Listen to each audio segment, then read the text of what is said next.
Friends, ದಿನದ ಎಲ್ಲ ಪ್ರಮುಖ ಸುದ್ದಿಯನ್ನ ನಿಮಗೆ ತಲುಪಿಸೋ ಮಸ್ತ್ ಮಗ ಚಾನೆಲ್ನ ಫುಲ್ ನ್ಯೂಸ್ಗೆ ಸ್ವಾಗತ. ನಾನು ಅಮರ್ ಪ್ರಸಾದ್. ರಾಜ್ಯಾದ್ಯಂತ ಮತದಾರರ ಪಟ್ಟಿಯ ವಿಶೇಷ ಪರಿಷ್ಕರಣೆ ಶುರುವಾಗಿ ಹೋಗಿದೆ. ಖುದ್ದು ಸಿಎಂ ಡಿಕೆ ಶಿವಕುಮಾರ್ ತಮ್ಮ ಸದಾಶಿವನಗರದ ನಿವಾಸದಲ್ಲಿ ಮೊಬೈಲ್ ಆಪ್ ಮೂಲಕವೇ ಗಣತಿ ನಮೂನೆಯನ್ನ ಭರ್ತಿ ಮಾಡುವ ಮೂಲಕ ಈ ಅಭಿಯಾನಕ್ಕೆ ಚಾಲನೆ ಕೊಟ್ಟಿದ್ದಾರೆ. ಈ ವೇಳೆ ರಾಜ್ಯದ ಜನತೆಗೆ ಸಿಎಂ ದೊಡ್ಡ ಎಚ್ಚರಿಕೆ ಕೊಟ್ಟಿದ್ದಾರೆ. ಮತಪಟ್ಟಿಯಲ್ಲಿ ಹೆಸರು ಡಿಲೀಟ್ ಆದರೆ ಗ್ಯಾರಂಟಿ ಯೋಜನೆಗಳು ಬಂದ್ ಆಗುತ್ತೆ ಅಂತ ಹೇಳಿದ್ದಾರೆ. ಮತದಾರ ಅಲ್ಲ ಅಂದ್ರೆ ಗ್ಯಾರಂಟಿ ಯಾಕೆ ಕೊಡಬೇಕು? ಹೀಗಾಗಿ ಎಲ್ಲರೂ ವೋಟರ್ ಲಿಸ್ಟ್ ನಲ್ಲಿ ತಮ್ಮ ಹೆಸರನ್ನ ಇರೋ ರೀತಿ ನೋಡ್ಕೊಳ್ಳೇಬೇಕು ಅಂತ ಡಿಕೆ ಶಿವಕುಮಾರ್ ಹೇಳಿದ್ದಾರೆ. ಒಂದು ವೇಳೆ SIR ನಲ್ಲಿ ನಮ್ಮ ಹೆಸರು ವೋಟರ್ ಲಿಸ್ಟ್ ಇಂದ ಬಿಟ್ಟು ಹೋದ್ರೆ ರೇಷನ್, ಪಿಂಚಣಿ, ಗೃಹಲಕ್ಷ್ಮಿ ಈ ತರ ಯಾವುದೇ ಸರ್ಕಾರಿ ಸೌಲಭ್ಯ ನಿಮಗೆ ಕೈ ತಪ್ಪಬಹುದು ಅಂತ ಡಿಕೆ ಶಿವಕುಮಾರ್ ವಾರ್ನಿಂಗ್ ಕೊಟ್ಟಿದ್ದಾರೆ. ಹೀಗಾಗಿ ಚುನಾವಣಾ ಆಯೋಗದಿಂದ BLOಗಳು ನಿಮ್ಮ ಮನೆ ಬಾಗಿಲಿಗೆ ಬಂದಾಗ ಕಡ್ಡಾಯವಾಗಿ ಅರ್ಜಿ ಭರ್ತಿ ಮಾಡಿ ಮತದಾನದ ಹಕ್ಕನ್ನು ಉಳಿಸಿಕೊಳ್ಳಿ ಅಂತ ಡಿಕೆ ಶಿವಕುಮಾರ್ ಹೇಳಿದ್ದಾರೆ ಮುಖ್ಯಮಂತ್ರಿ.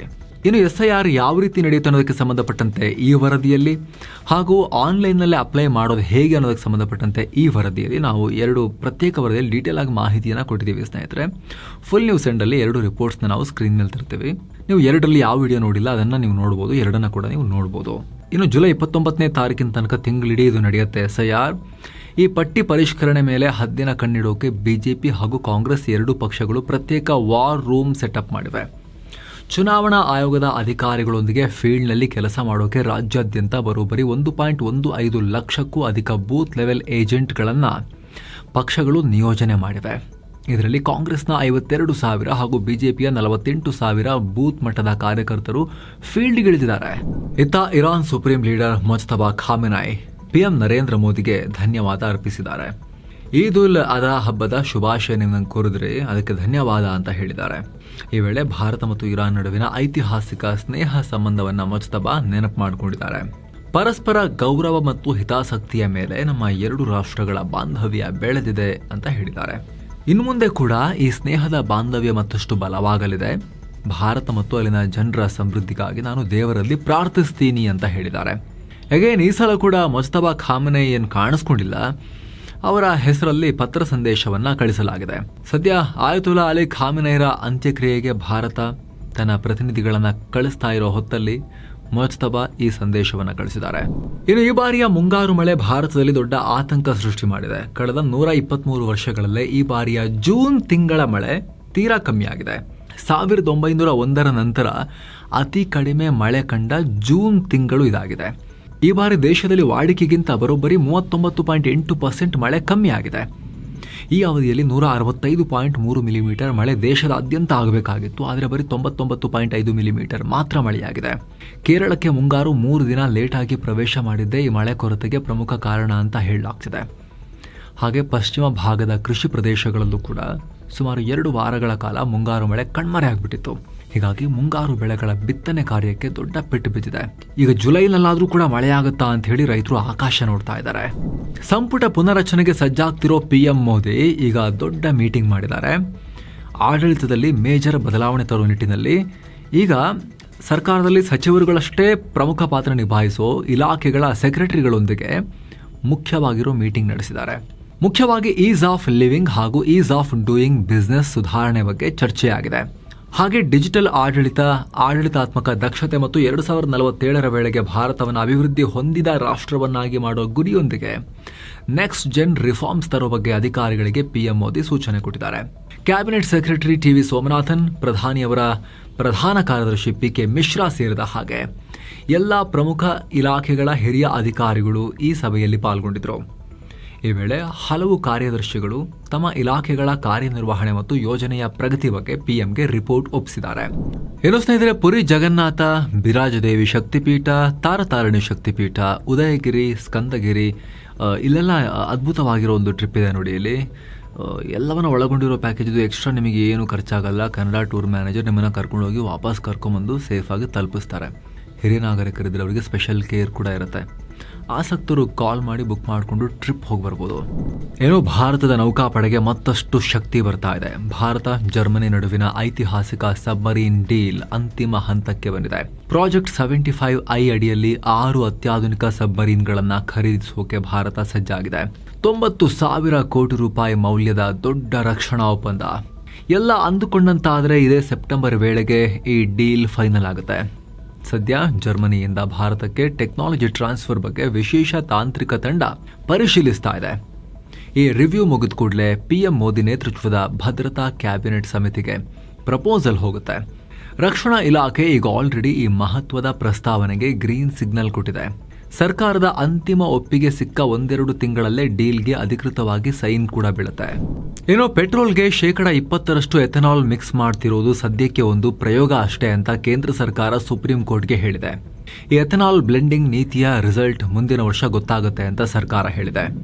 20% ಎಥೆನಾಲ್ ಮಿಕ್ಸ್ ಮಾಡಿದ್ರೆ ಹಳೆ ವಾಹನಗಳ ಎಂಜಿನ್ ಹಾಳಾಗುತ್ತೆ ಅನ್ನೋ ಆತಂಕ ಜನರಲ್ಲಿ ಶುರುವಾಗಿತ್ತಲ್ಲ, ಹಾಗೆ ವಾಹನಗಳ ಮೈಲೇಜ್ ಕೂಡ ಕಮ್ಮಿ ಆಗುತ್ತೆ ಅಂತೇಳಿ ಸಾಕಷ್ಟು ಚರ್ಚೆಗಳು ನಡೀತಾ ಇದ್ವು.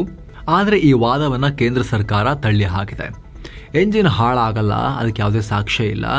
ಎಥೆನಾಲ್ ಬಳಕೆಯಿಂದ ರೈತರಿಗೆ ಲಾಭ, ಪರಿಸರಕ್ಕೆ ಒಳ್ಳೆಯದೇ ಆಗುತ್ತೆ, ಹಾಗೆ ದೇಶಕ್ಕೂ ದುಡ್ಡು ಉಳಿಯುತ್ತೆ ಅನ್ನೋ ಎಕನಾಮಿಕ್ ಆರ್ಗ್ಯುಮೆಂಟ್ ಅನ್ನ ಕೋರ್ಟ್ಗೆ ತಿಳಿಸಿದೆ.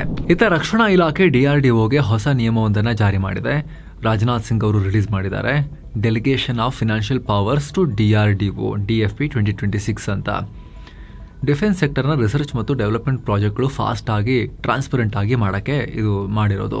ಇದರಲ್ಲಿ ಟ್ರಯಲ್ ಮಾಡೋಕೆ, ಟೆಸ್ಟಿಂಗ್ ಮಾಡೋಕೆ ಹಾಗೂ ಪ್ರಾಜೆಕ್ಟ್ಗೂ ಮುಂಚೆ ನಡೆಯುವ R&D ಕೆಲಸಗಳಿಗೆ ಫಂಡ್ ರಿಲೀಸ್ ಮಾಡೋಕೆ DRDOಗೆ ಸ್ಪೆಷಲ್ ಪವರ್ಸ್ ಅನ್ನು ಕೊಡಲಾಗಿದೆ. ಶಸ್ತ್ರಾಸ್ತ್ರಗಳ ಟೆಸ್ಟಿಂಗ್ ಮತ್ತು ಟ್ರಯಲ್ಸ್ಗಾಗಿ ಪ್ರತ್ಯೇಕವಾಗಿ ಹಣವನ್ನು ಇಡಲಾಗಿದೆ. ಮತ್ತೊಂದು ಕಡೆ ಸೇನೆಗೂ ಜಾಸ್ತಿ ಪವರ್ಸ್ ಕೊಡಲಾಗಿದೆ. ಡಿಫೆನ್ಸ್ ಪ್ರೊಕ್ಯೂರ್ಮೆಂಟ್ನಲ್ಲಿ ಅಂದರೆ ವಸ್ತುಗಳನ್ನು ಸೇನೆಗೆ ಖರೀದಿ ಮಾಡೋ ವಿಚಾರದಲ್ಲಿ ಬೇಗ ಡಿಸಿಷನ್ ತಗೊಳ್ಳೋಕೆ delegation of financial powers to defence services ಅನ್ನ ಕೂಡ ಜಾರಿಗೆ ತರಲಾಗಿದೆ.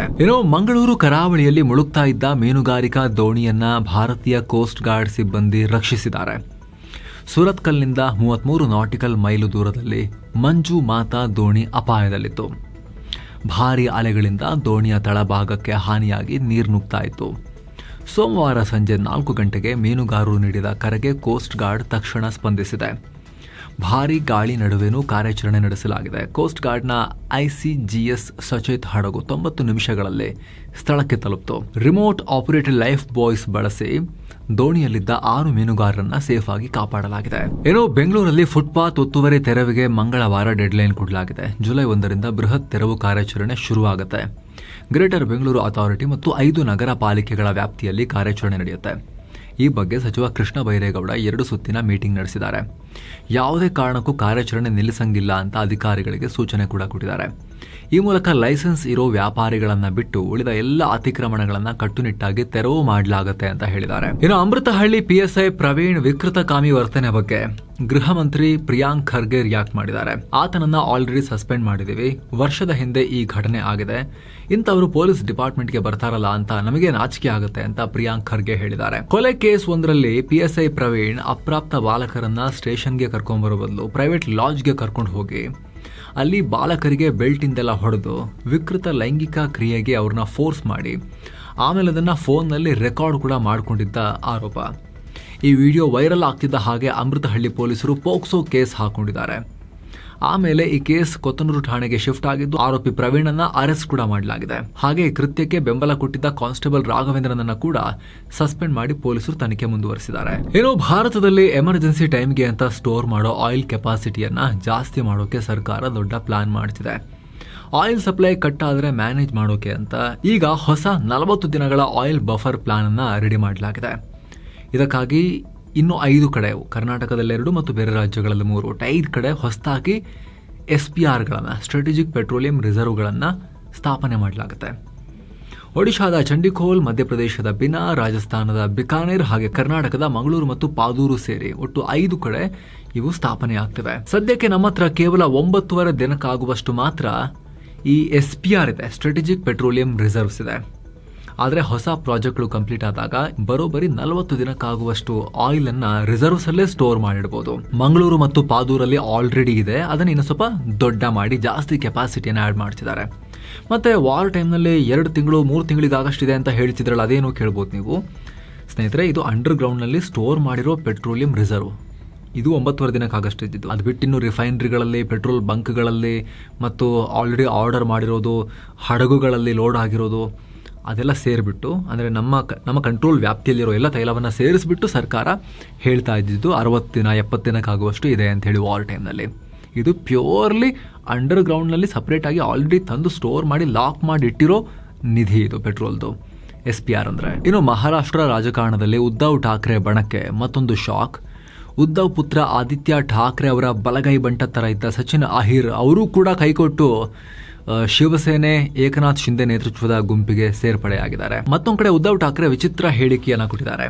ಇವರ ಪಾರ್ಟಿಯನ್ನ ಬಗದು ತೋರಣ ಹಾಕಿರೋ ದೇವೇಂದ್ರ ಫಡ್ನವೀಸ್, ಎಲ್ಲದರ ರೂವಾರಿ ಆಪರೇಷನ್ ದೇವೇಂದ್ರ ಫಡ್ನವೀಸ್, ಅವರಿಗೆ ಏನು ಹೇಳಿದ್ದಾರೆ ಗೊತ್ತಾ ಇವರು ಉದ್ಧವ್ ಠಾಕ್ರೆ, ಒಂದು ವೇಳೆ ದೇವೇಂದ್ರ ಫಡ್ನವೀಸ್ ಪ್ರಧಾನಿ ಅಭ್ಯರ್ಥಿ ಆಗೋದಾದ್ರೆ ಅವರಿಗೆ ಖಂಡಿತ ನಮ್ಮ ಬೆಂಬಲ ಇರುತ್ತೆ, ಮರಾಠಿ ವ್ಯಕ್ತಿಯೊಬ್ರು PM ಆಗೋದಾದ್ರೆ ಸಪೋರ್ಟ್ ಮಾಡ್ತೀವಿ ಅನ್ನೋ ಹೇಳಿಕೆಯನ್ನ ಕೊಟ್ಟಿದ್ದಾರೆ ಉದ್ಧವ್ ಠಾಕ್ರೆ. ಏನೋ ತಮಿಳುನಾಡಿನಲ್ಲಿ ವಿಜಯ್ ಸರ್ಕಾರ ಎಲ್ಲಾ ಬಸ್ಗಳಲ್ಲೂ AC ಇರಬೇಕು, AC ಬಸ್ ಮಾತ್ರ ಓಡಿಸ್ತೀವಿ ಅನ್ನೋ ಘೋಷಣೆ ಮಾಡಿದ್ದಾರೆ. ಹೊಸದಾಗಿ ಖರೀದಿ ಮಾಡೋ ಬಸ್ಗಳಲ್ಲೂ ಕೂಡ AC ಇರಲೇಬೇಕು ಅಂತ ವಿಜಯ್ ಆದೇಶ ಹೊರಡಿಸಿದ್ದಾರೆ. ಸೂಪರ್ ಸ್ಟಾರ್ ವಿಜಯ್ ಅವರು ಯಾವಾಗಲೂ ಕೂಡ ಲಕ್ಸುರಿ ಕಾರ್ಸಲ್ಲಿ ಓಡಾಡ್ತಾರಲ್ಲ, ಅವರಿಗೆ ಇತ್ತೀಚೆಗೆ ಬಸ್ ಲಾಂಚ್ ಇವೆಂಟ್ ಅಲ್ಲಿ ಒಂದ್ಸಲಿ ಸರ್ಕಾರಿ ಬಸ್ಸಲ್ಲಿ ಓಡಾಡಿದಾಗ ಅನ್ಸ್ ತುಂಬ ಶೆಕೆಯಾಗಿ ಏನಿದು AC ಇರಲೇಬೇಕು ಎಲ್ಲ ಬಸ್ಗಳಲ್ಲೂ ಕೂಡ, ಇದು ಬೇಸಿಕ್ ಸರ್ವಿಸ್ ಇದು, ಮಿನಿಮಮ್ ಇದು ಲಕ್ಸುರಿ ಅಲ್ಲ, ಇದು ಮಿನಿಮಮ್ ನೆಸೆಸಿಟಿ ಇದು ಅಂಥೇಳಿ ಅವರಿಗೆ ಅನಿಸಿ ಅವರು ಇದನ್ನು ಜಾರಿ ಮಾಡಿದಾರಂತೆ. ಈಗ ಇದನ್ನು ಅವರ ಪಾರ್ಟಿಯವರು ವಿಜಯ್ ತಮಿಳನ್ ಪಾರ್ಥಿಬನ್ ಸಾರಿಗೆ ಸಚಿವ ಅವರೇ ಹೇಳಿದ್ದಾರೆ. ಫಸ್ಟ್ ಲೈನ್ ನಾ ಸೇರಿಸಿರೋದು, ಅದು ಸಿನಿಮಾ ಸ್ಟಾರ್ ಸೂಪರ್ ಸ್ಟಾರ್ ಅಲ್ಲ, ಲಕ್ಸುರಿ ಕಾರ್ಸ್ ಎಲ್ಲ ಓಡಾಡ್ತಿರ್ತಾರಲ್ಲ ಅನ್ನೋದು ಅದು ನಾ ಸೇರಿಸಿರೋದು, ಉಳಿದಿರೋದೆಲ್ಲ ಅವರೇ ಹೇಳಿರೋದು. ಅವ್ರಿಗೆ ಫೀಲ್ ಆಯ್ತಂತೆ ಬಸ್ಸಲ್ಲೆಲ್ಲ ಹೋಗಿದಾಗ. ಏನೋ ದಿಲ್ಲಿಯಲ್ಲಿ ಏರ್ ಪೊಲ್ಯೂಷನ್ ಕಂಟ್ರೋಲ್ ಮಾಡೋಕೆ ಸರ್ಕಾರ ಹೊಸ ಮಾಸ್ಟರ್ ಪ್ಲಾನ್ ಮಾಡಿದೆ. ಇದಕ್ಕಾಗಿ ಸರ್ಕಾರ ಹೊಸ EV ಪಾಲಿಸಿಯನ್ನು ಫೈನಲ್ ಮಾಡಿದೆ. ಜುಲೈ 1ರಿಂದ ಜಾರಿಗೆ ಬರ್ತಾ ಇರೋ ಈ ಪಾಲಿಸಿಗೆ ಮುಂದಿನ 4 ವರ್ಷಗಳಿಗೆ 15,000 ಕೋಟಿ ರೂಪಾಯಿ ಬಜೆಟ್ ಮೀಸಲಿಡಲಾಗಿದೆ. ಇದರ ಪ್ರಕಾರ ಏಪ್ರಿಲ್ 1, 2020ಕ್ಕೂ ಮುಂಚೆ ತಗೊಂಡಿರುವ ಹಳೆ ಕಾರನ್ನ ಸ್ಕ್ರ್ಯಾಪ್ ಮಾಡಿ ಹೊಸ ಎಲೆಕ್ಟ್ರಿಕ್ ಕಾರ್ ತಗೊಂಡ್ರೆ 1 ಲಕ್ಷ ರೂಪಾಯಿ ಕ್ಯಾಶ್ ಇನ್ಸೆಂಟಿವ್ ಕೊಡ್ತಾರೆ. ಹಾಗೆ 30 ಲಕ್ಷ ರೂಪಾಯಿ ಒಳಗಿನ EV ಕಾರುಗಳನ್ನು ತಗೊಂಡ್ರೆ ರೋಡ್ ಟ್ಯಾಕ್ಸ್ ಹಾಗೂ ರಿಜಿಸ್ಟ್ರೇಷನ್ ಫುಲ್ ಫ್ರೀ ಆಗಿರುತ್ತೆ.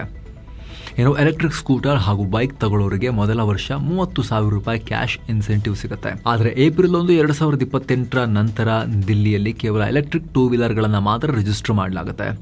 ಪೆಟ್ರೋಲ್ ಮತ್ತು ಗ್ಯಾಸ್ ಗಾಡಿಗಳಿಗೆ ಅವಕಾಶ ಇರಲ್ಲ ಅಂತ ಕ್ಲಿಯರ್ ಆಗಿ ಹೇಳಿದ್ದಾರೆ. ಈ ಪಾಲಿಸಿ ಬಗ್ಗೆ ಡೀಟೇಲ್ ಆಗಿ ನಾವು ಈ ರಿಪೋರ್ಟ್ನಲ್ಲಿ ಮಾಹಿತಿ ಕೊಟ್ಟಿದ್ದೀವಿ. ತುಂಬಾ ವಿಚಾರವನ್ನು ಕೂಡ ಇದರಲ್ಲಿ ಎಕ್ಸ್ಪ್ಲೇನ್ ಮಾಡಿದ್ದೀವಿ ಸ್ನೇಹಿತರೆ. ಏನೋ ಅಯೋಧ್ಯೆ ರಾಮ ಮಂದಿರದ ದೇಣಿಗೆ ಪ್ರಕರಣದಲ್ಲಿ, ಕಳ್ಳತನ ಪ್ರಕರಣದಲ್ಲಿ AIMIM ಮುಖ್ಯಸ್ಥ ಅಸದುದ್ದೀನ್ ಓವೈಸಿ ಯೋಗಿ ಸರ್ಕಾರದ ವಿರುದ್ಧ ವಾಗ್ದಾಳಿ ಮಾಡಿದ್ದಾರೆ. ರಾಮ ಮಂದಿರ ಟ್ರಸ್ಟ್ ನಲ್ಲಿ ಯಾರಾದರೂ ಮುಸ್ಲಿಂ ವ್ಯಕ್ತಿ ಇದ್ದಿದ್ರೆ ಕೆಲಸ ಮಾಡ್ತಾ ಇದ್ದಿದ್ರೆ ಅಷ್ಟೊತ್ತಿಗೆ ಏನಾಗ್ತಾ ಇತ್ತು ಗೊತ್ತಾ, ಅವರನ್ನೇ ಹರಕೆ ಕುರಿ ಮಾಡಿಬಿಡ್ತಾ ಇದ್ರು ಅಂತ ಹೇಳಿ ಹೇಳಿಕೆಯನ್ನು ಕೊಟ್ಟಿದ್ದಾರೆ. ಅಥವಾ ಆಲ್ರೆಡಿ ಅವನನ್ನ ಎನ್ಕೌಂಟರ್ ಮಾಡಿ ಮುಗಿಸೇ ಬಿಡ್ತಾ ಇದ್ರು, ಬುಲ್ಡೋಸರ್ ತಗೊಂಡೋಗಿ ಹತ್ತಿಸ್ಬಿಡ್ತಾ ಇದ್ರು ಮನೆ ಮೇಲೆ ಅಂತ ಓವೈಸಿ ಹೇಳಿದ್ದಾರೆ. ಆದ್ರೆ ಈಗ ಆರೋಪಿಗಳು ಮಜಾ ಮಾಡ್ತಿದ್ದಾರೆ, ಟ್ರಸ್ಟ್ನ ಚಂಪತರಾಯ್ ಆರಾಮಾಗಿದ್ದಾರೆ ಅಂತ ಕಿಡಿಕಾರಿದ್ದಾರೆ. ಇನ್ನು ಇದೇ ವಿಚಾರವಾಗಿ ರಾಮ ಮಂದಿರಕ್ಕೆ ಭೇಟಿ ಕೊಡೋಕೆ ಹೊರಟಿದ್ದ ಕಾಂಗ್ರೆಸ್ ನಾಯಕರಿಗೆ ತಡೆ ಒಡ್ಡಲಾಗಿದೆ. UP ಕಾಂಗ್ರೆಸ್ ಅಧ್ಯಕ್ಷ ಅಜಯ್ ರಾಯ್ ನೇತೃತ್ವದ ಟೀಮ್ ಅನ್ನ ಅಯೋಧ್ಯೆಯಲ್ಲಿ ಗೃಹ ಬಂಧನದಲ್ಲಿ ಇಡಲಾಗಿದೆ ಅಂತ UP ಕಾಂಗ್ರೆಸ್ ಆರೋಪ ಮಾಡಿದೆ. ಇನ್ನೊಂದು ಕಡೆ ಈ ಕೇಸ್ನ ತನಿಖೆ ಚುರುಕಾಗಿದೆ. ಈಗ ರಾಮ ಮಂದಿರ ಟ್ರಸ್ಟ್ನ ಪ್ರಧಾನ ಕಾರ್ಯದರ್ಶಿ ಸ್ಥಾನಕ್ಕೆ ರಾಜೀನಾಮೆ ಕೊಟ್ಟಿದ್ದ ಚಂಪತ್ ರಾಯ್ ವಿಚಾರಣೆ ನಡೆದಿದೆ. SIT ಟೀಮ್ ಬರೋಬ್ಬರಿ 2 ಗಂಟೆ ಕಾಲ ಅವರನ್ನ ವಿಚಾರಿಸಿದೆ. ಇಷ್ಟೆಲ್ಲ ನಡುವೆ ವಿಶ್ವ ಹಿಂದೂ ಪರಿಷತ್ ಮಹತ್ವದ ಹೇಳಿಕೆ ಕೊಟ್ಟಿದೆ. ಚಂಪತ್ ರಾಯ್ ಅವರಿಗೂ ನಮಗೂ ಯಾವುದೇ ಸಂಬಂಧ ಇಲ್ಲ ಅಂತ ಕೈ ತೊಳ್ಕೊಂಡಿದೆ. ರಾಮ ಮಂದಿರ ನಿರ್ಮಾಣದ ಜೊತೆಯೇ ನಮ್ಮ ಜವಾಬ್ದಾರಿ ಕೂಡ ಮುಗಿದು ಹೋಗಿದೆ. ಮಂದಿರಗಳನ್ನು ನಡೆಸೋದು VHP ಕೆಲಸ ಅಲ್ಲ, ಅದು ಟ್ರಸ್ಟ್ಗೆ ಬಿಟ್ಟ ವಿಚಾರ, ಟ್ರಸ್ಟ್ನವ್ರು ಕರೆಕ್ಟಾಗಿ ಮಾಡಬೇಕು ಅದನ್ನ ಅಂತ ವಿಶ್ವ ಹಿಂದೂ ಪರಿಷತ್ನ ಅಧ್ಯಕ್ಷ ಅಲೋಕ್ ಕುಮಾರ್ ಅವರು ಹೇಳಿಕೆ ಕೊಟ್ಟಿದ್ದಾರೆ. ಏನು ಭಾರತೀಯ ಸೇನೆ ಹಾಗೂ ವಾಯುಪಡೆಯಲ್ಲಿ ಮಹತ್ವದ ಬದಲಾವಣೆಗಳಾಗಿವೆ. ನೂತನ ಚೀಫ್ ಆಫ್ ಆರ್ಮಿ ಸ್ಟಾಫ್ ಆಗಿ ಲೆಫ್ಟಿನೆಂಟ್ ಜನರಲ್ ಆಗಿದ್ದ ಧೀರಜ್ ಸೇಠ್ ಅವರು ಈಗ ಅಧಿಕಾರವನ್ನ ಸ್ವೀಕಾರ ಮಾಡಿದ್ದಾರೆ. ಆರ್ಮಿಯ ಜನರಲ್ ಆಗಿದ್ದಾರೆ ಅವರೀಗ. ಇನ್ನು vice chief of the army staff ಆಗಿ lieutenant general Sandeep Jain July 1ನೇ ತಾರೀಕು ಚಾರ್ಜ್ ತಗೊಳ್ತಾರೆ. ಇತ್ತ vice chief of air staff ಆಗಿ ಏರ್ ಮಾರ್ಷಲ್ ಆಶುತೋಷ್ ದೀಕ್ಷಿತ್ ಅವರು ಕೂಡ ಜುಲೈ 1ನೇ ತಾರೀಕು ಅಧಿಕಾರವನ್ನ ಸ್ವೀಕಾರ ಮಾಡ್ತಾರೆ. ಜೊತೆಗೆ ಸೇನೆಯ ಪ್ರಮುಖ ಕಮಾಂಡ್ಗಳಲ್ಲೂ ಕೂಡ ಮಹತ್ವದ ಬದಲಾವಣೆ ಮಾಡಲಾಗಿದೆ. ಸೌತ್ ವೆಸ್ಟರ್ನ್ ಕಮಾಂಡ್ ಮುಖ್ಯಸ್ಥರಾಗಿ ಲೆಫ್ಟಿನೆಂಟ್ ಜನರಲ್ ಮೋಹಿತ್ ಮಲ್ಹೋತ್ರ ನೇಮಕ ಆಗಿದ್ದಾರೆ. ಸದರ್ನ್ ಕಮಾಂಡ್ ಮುಖ್ಯಸ್ಥರಾಗಿ ಲೆಫ್ಟಿನೆಂಟ್ ಜನರಲ್ ರಾಜೇಶ್ ಪುಷ್ಕರ್ ನೇಮಕ ಆಗಿದ್ದಾರೆ. ಹಾಗೆ ಲಡಾಖ್ ಗಡಿಯ ಭದ್ರತೆ ಹೊಣೆ ಹೊತ್ತಿರೋ ಮಹತ್ವದ ಫೈರ್ ಅಂಡ್ ಫ್ಯೂರಿ ಕೋರ್ಗೆ lieutenant general Madan Raj Pande entry ಕೊಟ್ಟಿದ್ದಾರೆ. ಇದ ಕಾಂಗ್ರೆಸ್ ರಕ್ಷಣಾ ಸಚಿವ ರಾಜನಾಥ್ ಸಿಂಗ್ ಅವರ ವಿರುದ್ಧ ಹಕ್ಕುಚ್ಯುತಿ ನೋಟಿಸ್ ಸಲ್ಲಿಸಿದೆ. ಆಪರೇಷನ್ ಸಿಂಧೂರ್ ಬಗ್ಗೆ ಸಂಸತ್ಗೆ ಸುಳ್ಳು ಮಾಹಿತಿ ಕೊಟ್ಟಿದ್ದಾರೆ ಅಂತ ಕಾಂಗ್ರೆಸ್ ನಾಯಕ KC ವೇಣುಗೋಪಾಲ್ ಸ್ಪೀಕರ್ ಓಂ ಬಿರ್ಲಾ ಅವರಿಗೆ ಪತ್ರ ಬರೆದಿದ್ದಾರೆ. ಏನಕ್ಕೆ? ಕಳೆದ ವರ್ಷ ಜುಲೈ 28ನೇ ತಾರೀಕು ರಾಜನಾಥ್ ಸಿಂಗ್ ಸಂಸತ್ನಲ್ಲಿ ಆಪರೇಷನ್ ಸಿಂಧೂರ್ ಬಗ್ಗೆ ಮಾತನಾಡಿದ್ರು. ಕಾರ್ಯಾಚರಣೆಯಲ್ಲಿ ನಮ್ಮ ಯಾವ ಯೋಧರು ಕೂಡ ಹುತಾತ್ಮರಾಗಿಲ್ಲ ಅಂತ ಹೇಳಿದ್ರು. ಆದರೆ ಇತ್ತೀಚೆಗೆ ದಿಲ್ಲಿಯ ರಾಷ್ಟ್ರೀಯ ಯುದ್ಧ ಸ್ಮಾರಕದಲ್ಲಿ 6 ಯೋಧರ ಹೆಸರುಗಳನ್ನು ಕೆತ್ತಲಾಗಿದೆ. ಹೀಗಾಗಿ ರಕ್ಷಣಾ ಸಚಿವರು ಸದನಕ್ಕೆ ಸುಳ್ಳು ಹೇಳಿ ದಾರಿಯನ್ನು ತಪ್ಪಿಸಿದ್ದಾರೆ, ಹುತಾತ್ಮರ ಕುಟುಂಬಗಳಿಗೆ ಅಪಮಾನ ಮಾಡಿದ್ದಾರೆ ಅಂತ ವೇಣುಗೋಪಾಲ್ ಆರೋಪಿಸಿದ್ದಾರೆ. ಪಶ್ಚಿಮ ಬಂಗಾಳದ ಪೂರ್ವ ಮೇದಿನಿಪುರ್ ಜಿಲ್ಲೆಯ ಹಲ್ದಿಯಾ ಪೆಟ್ರೋಕೆಮಿಕಲ್ಸ್ ಲಿಮಿಟೆಡ್ ಯೂನಿಟ್ನಲ್ಲಿ ಬೆಂಕಿ ಅವಘಡ ಉಂಟಾಗಿದೆ. ನಾಫ್ತಾ ಸಾಗಿಸುವ ಪೈಪ್ಲೈನ್ನಲ್ಲಿ ಹೊತ್ತಿಕೊಂಡ ಬೆಂಕಿ ಪಕ್ಕದಲ್ಲಿರೋ ಮನೆಗಳಿಗೂ ಹರಡಿತು. ಹಲವು ಮನೆಗಳು ಸುಟ್ಟು ಹೋಗಿವೆ. 20ಕ್ಕೂ ಅಧಿಕ ಜನರಿಗೆ ಗಾಯಗಳಾಗಿವೆ. ಸಿಬಿಎಸ್ಇ ತನ್ನ ತ್ರಿಭಾಷಾ ನೀತಿಯಲ್ಲಿ ಮಹತ್ವದ ಸಡಿಲಿಕೆ ಮಾಡಿ ಆದೇಶ ಹೊರಡಿಸಿದೆ. 7, 8 ಮತ್ತು 9ನೇ ತರಗತಿಯ ವಿದ್ಯಾರ್ಥಿಗಳಿಗೆ 2 ವಿದೇಶಿ ಭಾಷೆಗಳನ್ನು ಕಲಿಯೋಕೆ ಅವಕಾಶ ಕೊಡಲಾಗಿದೆ. ಈಗ ಆಲ್ರೆಡಿ ವಿದೇಶಿ ಭಾಷೆ ಆಯ್ಕೆ ಮಾಡಿಕೊಂಡವರು ಅದರೊಂದಿಗೆ ಒಂದು ಭಾರತೀಯ ಭಾಷೆ ಕಲಿಬೇಕು. 10ನೇ ತರಗತಿಯ ವಿದ್ಯಾರ್ಥಿಗಳಿಗೆ ಈ ಹೊಸ ಭಾಷಾ ನಿಯಮ ಅನ್ವಯ ಆಗಲ್ಲ ಅಂತ ಸಿಬಿಎಸ್ಇ ಹೇಳಿದೆ. ಈ ಬದಲಾವಣೆ ಈ ಶೈಕ್ಷಣಿಕ ವರ್ಷದಿಂದಲೇ ಜಾರಿಯಾಗಲಿದೆ. ಮತಾಂತರದ ಕುರಿತಂತೆ ಬಾಂಬೆ ಹೈಕೋರ್ಟ್ ಮಹತ್ವದ ತೀರ್ಪನ್ನು ಕೊಟ್ಟಿದೆ. ಇಸ್ಲಾಂ ಧರ್ಮಕ್ಕೆ ಮತಾಂತರ ಆದ್ಮೇಲೆ ಅಂತ ವ್ಯಕ್ತಿಗಳ ಪ್ರಕರಣಗಳಲ್ಲಿ SC ಮತ್ತು ST ದೌರ್ಜನ್ಯ ತಡೆ ಕಾಯ್ದೆ ಅನ್ವಯ ಆಗೋದಿಲ್ಲ ಅಂತ ಕೋರ್ಟ್ ಹೇಳಿದೆ.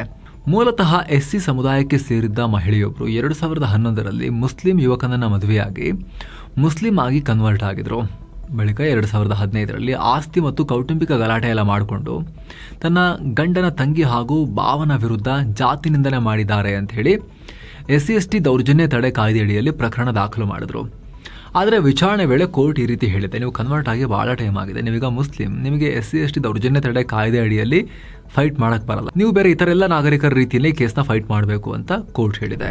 ಭಾರತದ ಷೇರುಪೇಟೆ ನಿರಂತರ 2ನೇ ಸೆಷನ್ ಅಲ್ಲೂ ಕೂಡ ರೆಡ್ ನಲ್ಲಿ ಕೊನೆಗೊಂಡಿದೆ. ದಿನದ ವಹಿವಾಟಿನ ಅಂತ್ಯಕ್ಕೆ ಸೆನ್ಸೆಕ್ಸ್ 249 ಪಾಯಿಂಟ್ಸ್ ಅಥವಾ 0.33% ಡೌನ್ ಆಗಿ 76,478ಕ್ಕೆ ತಲುಪಿದೆ. ಹಾಗೆ ನಿಫ್ಟಿ 80 ಪಾಯಿಂಟ್ಸ್ ಅಥವಾ 0.34% ಡೌನ್ ಆಗಿ 23,865ಕ್ಕೆ ರೀಚ್ ಆಗಿದೆ. ಮಿಡ್ ಕ್ಯಾಪ್ ಇಂಡೆಕ್ಸ್ 0.42% ಜಂಪ್ ಆಗಿದೆ. ಸ್ಮಾಲ್ ಕ್ಯಾಪ್ ಇಂಡೆಕ್ಸ್ 0.57% ಏರಿಕೆಯಾಗಿದೆ. ಬ್ಯಾಂಕಿಂಗ್, IT ಮತ್ತು FMCG ವಲಯದ ಷೇರುಗಳು ಕುಸಿತ ಕಂಡಿವೆ. ದೇಶದಲ್ಲಿ ಮುಂಗಾರು ಮಳೆ ತೀರಾ ಕೊರತೆಯಾಗಿರುವುದರಿಂದ ಬ್ಯಾಂಕಿಂಗ್ ಮತ್ತು FMCG ವಲಯದಲ್ಲಿ ಹೂಡಿಕೆದಾರರು ಪ್ರಾಫಿಟ್ ಬುಕ್ಕಿಂಗ್ಗೆ ಮುಂದಾಗಿದ್ದಾರೆ. ಮಿಡಲ್ ಈಸ್ಟ್ ತಣ್ಣಗಾಗಿದ್ರೂ ಕೂಡ ಅಮೆರಿಕ ಮತ್ತು ಇರಾನ್ ಶಾಂತಿ ಮಾತುಕತೆ ಬಗ್ಗೆ ಅನ್ಸರ್ಟಿನಿಟಿ ಇನ್ನೂ ಹಾಗೆ ಇದೆ. ಅಮೆರಿಕ ಮಾತುಕತೆಗೆ ಮುಂದಾಗಿದ್ರೆ ಇರಾನ್ ನಮ್ಗೇನು ಗೊತ್ತೇ ಇಲ್ಲ ಅಂತ ಹೇಳ್ತಿದೆ. ಇದರ ಜೊತೆಗೆ ಅಮೆರಿಕದ ಎಂಪ್ಲಾಯ್ಮೆಂಟ್ ಡೇಟಾ ಮತ್ತು ಅಮೆರಿಕದ ಕೇಂದ್ರ ಬ್ಯಾಂಕ್ನ ಬಡ್ಡಿದರ ನಿರ್ಧಾರದ ಮೇಲೆ ಹೂಡಿಕೆದಾರರು ಕಣ್ಣಿಟ್ಟಿದ್ದಾರೆ. ಹಾಗೆ ಮಳೆ ಕೊರತೆಯಿಂದಾಗಿ ಕೃಷಿ ವಲಯದ ಉತ್ಪಾದನೆ ಕುಂಠಿತಗೊಳ್ಳೋ ಭೀತಿ ಇದೆ. ಈ ಎಲ್ಲ ಕಾರಣಗಳಿಂದ ಮಾರ್ಕೆಟ್ ಮತ್ತೆ ಬಿದ್ದಿದೆ. Maruti Suzuki, tighten, Bajaj finance, eternal ಮತ್ತು ಟಾಟಾ ಮೋಟಾರ್ಸ್ ಷೇರುಗಳು ಗ್ರೀನ್ನಲ್ಲಿದ್ವು. ಇತ್ತ TCS, Infosys, HCL technologies, tech Mahindra ಮತ್ತು ಹಿಂದೂಸ್ತಾನ್ ಯೂನಿಲಿವರ್ ಷೇರುಗಳು ರೆಡ್ನಲ್ಲಿದ್ವು. ಒಟ್ಟಾರೆ BSEನಲ್ಲಿ 2,248 ಸ್ಟಾಕ್ಸ್ ಗ್ರೀನ್ನಲ್ಲಿದ್ರೆ 1,998 ಸ್ಟಾಕ್ಸ್ ರೆಡ್ನಲ್ಲಿ ಕೊನೆಗೊಂಡಿವೆ. ಡಾಲರ್ ಮುಂದೆ ರೂಪಾಯಿ ಮೌಲ್ಯ 15 ಪೈಸೆ ಇಳಿಕೆಯಾಗಿ 94 ರೂಪಾಯಿ 65 ಪೈಸೆಯಾಗಿದೆ. ಅದಾನಿ ಪೋರ್ಟ್ಸ್ ಕೇರಳದ ವಿಳಿಂಜಂ ಪೋರ್ಟ್ನ 49% ಪಾಲನ್ನ ಸ್ವಿಟ್ಜರ್ಲೆಂಡ್ ಮೂಲದ MSC ಗ್ರೂಪ್ಗೆ ಸೇಲ್ ಮಾಡ್ತಿದೆ. ಈ ಡೀಲ್ $1.4 ಬಿಲಿಯನ್ ಫೈನಲ್ ಆಗಿದೆ.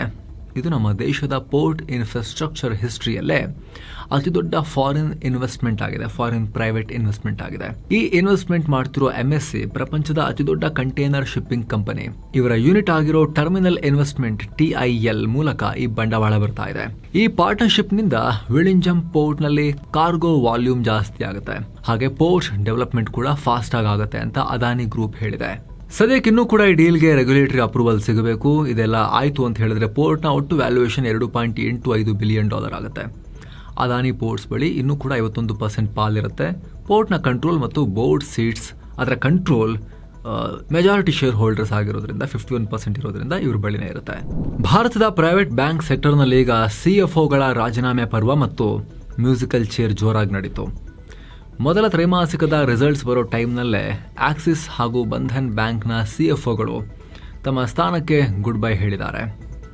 ಆಕ್ಸಿಸ್ ಬ್ಯಾಂಕ್ನಲ್ಲಿ 6 ವರ್ಷಗಳಿಂದ CFO ಆಗಿದ್ದ ಪುನೀತ್ ಶರ್ಮಾ ಕೆಲಸ ಬಿಟ್ಟಿದ್ದು ಅವರು HDFC ಬ್ಯಾಂಕ್ನ ಹೊಸ CFO ಆಗ್ತಾರೆ ಅಂತ ಹೇಳಲಾಗ್ತಿದೆ.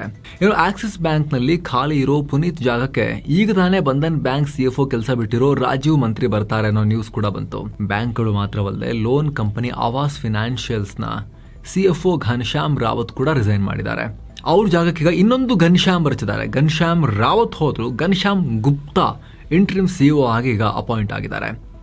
ಇನ್ನೊಂದು ಕಡೆ ದೇಶದ ಅತಿ ದೊಡ್ಡ ಪ್ರೈವೇಟ್ ಬ್ಯಾಂಕ್ HDFC ಭಾರತದ ಮಾಜಿ ಚೀಫ್ ಎಲೆಕ್ಷನ್ ಕಮಿಷನರ್ ಭಾರತ ಸರ್ಕಾರದಲ್ಲಿ ಫಿನಾನ್ಸ್ ಸೆಕ್ರೆಟರಿ ಆಗಿಯೂ ಕೆಲಸ ಮಾಡಿರೋ ಎಕ್ಸ್ಪೀರಿಯನ್ಸ್ ಹೊಂದಿರೋ IAS ಆಫೀಸರ್ ಆಗಿದ್ದ ರಾಜೀವ್ ಕುಮಾರ್ ಅವ್ರನ್ನ ಚೇರ್ಮನ್ ಆಗಿ ಅಪಾಯಿಂಟ್ ಮಾಡಿಕೊಂಡಿದೆ. RBI ಅಪ್ರೂವಲ್ ಕೊಟ್ಟ ದಿನದಿಂದ ಮುಂದಿನ 3 ವರ್ಷಗಳ ಕಾಲ ಅವರು ಈ ಹುದ್ದೆಗೆ ಆಯ್ಕೆಯಾಗಿದ್ದಾರೆ. ದೇಶದ ಕೈಗಾರಿಕಾ ವಲಯದಲ್ಲಿ ಭರ್ಜರಿ ಚೇತರಿಕೆ ಕಂಡು ಬಂದಿದೆ. ಮೇ ತಿಂಗಳ ಕೈಗಾರಿಕಾ ಉತ್ಪಾದನಾ ಸೂಚ್ಯಂಕ index of industrial production IIP 5.1% ಏರಿಕೆಯಾಗಿದೆ. ಕಳೆದ ಏಪ್ರಿಲ್ನಲ್ಲಿ ಇದು 4.9ರಷ್ಟಿತ್ತು. ಮ್ಯಾನುಫ್ಯಾಕ್ಚರಿಂಗ್ ಹಾಗೂ ವಿದ್ಯುತ್ ವಲಯ ಈ ಏರಿಕೆಗೆ ಕಾರಣವಾಗಿವೆ. ಚಿನ್ನ ಮತ್ತು ಬೆಳ್ಳಿ ಬೆಲೆ ವಿಚಾರಕ್ಕೆ ಬಂದರೆ 24 ಕ್ಯಾರೆಟ್ನ 10 ಗ್ರಾಂ ಚಿನ್ನದ ಬೆಲೆಯಲ್ಲಿ ₹165 ಹೆಚ್ಚಾಗಿ 1,41,286 ರೂಪಾಯಿ ಆಗಿದೆ. 22 ಕ್ಯಾರೆಟ್ನ 10 ಗ್ರಾಂ ಚಿನ್ನದ ಬೆಲೆಯಲ್ಲಿ ₹120 ಕಮ್ಮಿಯಾಗಿ 1,29,420 ರೂಪಾಯಿ ಆಗಿದೆ. 1 ಕೆಜಿ ಬೆಳ್ಳಿ ಬೆಲೆ 5,445 ರೂಪಾಯಿ ಹೆಚ್ಚಾಗಿ 2,25,425 ರೂಪಾಯಿ ಆಗಿದೆ. ಸೊ ಫ್ರೆಂಡ್ಸ್, ಇದಾಗಿತ್ತು ಇವತ್ತಿನ ಫುಲ್ ನ್ಯೂಸ್. ನಾವು ಕುಯ್ದಿಲ್ಲ, ಎಳೆದಿಲ್ಲ, ಕಿರ್ಚಾಡಿಲ್ಲ, ಬರೀ ಸುದ್ದಿಯ ರೀತಿಯಲ್ಲಿ ನಿಮಗೆ ತಲುಪಿಸುವ ಪ್ರಯತ್ನವನ್ನ ಮಾಡಿದ್ದೀವಿ. ನಿಮಗಿದು ಇಷ್ಟ ಆಗ್ತಾ ಇದ್ರೆ ಆಸಕ್ತ ವೀಕ್ಷಕರು ವಿಡಿಯೋ ಕೆಳಗಿರೋ ಜಾಯಿನ್ ಬಟನ್ ಮೂಲಕ ಮಸ್ತ್ ಮಗ ಚಾನಲ್ಗೆ ಮಿಸ್ ಇಲ್ಲದೆ ಮೆಂಬರ್ ಆಗಿ ಜಾಯಿನ್ ಆಗಿ ಅನ್ನೋದು ನಿಮ್ಮದೇ ನಮ್ಮ ರಿಕ್ವೆಸ್ಟ್. ಆಸಕ್ತರು ಜಾಯಿನ್ ಬಟನ್ ಮೇಲೆ ಕ್ಲಿಕ್ ಮಾಡೋ ಮೂಲಕ ಡೀಟೇಲ್ಸ್ ಚೆಕ್ ಮಾಡ್ಬೋದು. ಮತ್ತೆ ಭೇಟಿ ಆಗ್ತಿರೋಣ. ನಮಸ್ಕಾರ ಸ್ನೇಹಿತರೆ.